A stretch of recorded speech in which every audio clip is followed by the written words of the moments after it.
Cet ouvrage est un bel exemple de générosité pour l'intérêt général. Ces auteurs sénégalais sont appuyés par les conservateurs des jardins botaniques de Genève et le jardin ethnobotanique de Anne. Le mot-clé de ce recueil de 180 espèces, c'est utile. Utile parce qu'on peut avoir des plantes qui sont utiles pour l'artisanat, on peut avoir des plantes qui sont utiles pour l'alimentation, tout bêtement, des plantes qui sont utiles pour les animaux et des plantes qui sont utiles pour l'humain.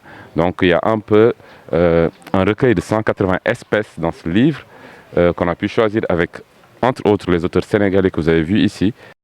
Les auteurs disent ne pas avoir l'ambition de dispenser un savoir profond, mais plutôt celui d'éveiller et de conscientiser les masses.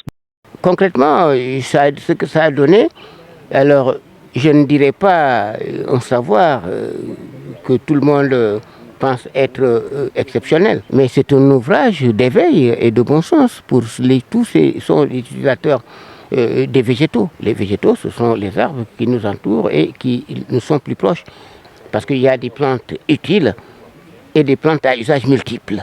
Derrière vous, vous avez le cocotier. On y boit, on y mange, on y fait son toit et ses ustensiles, ou ses objets d'art.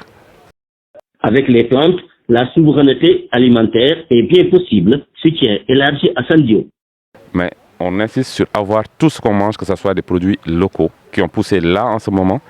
Et on peut le faire, on peut vivre avec cette souveraineté alimentaire. Pourquoi avoir peur? Mais peut-être qu'on ne le connaît pas. Autour de nous, on a des espèces qu'on peut manger, qui sont utilisées.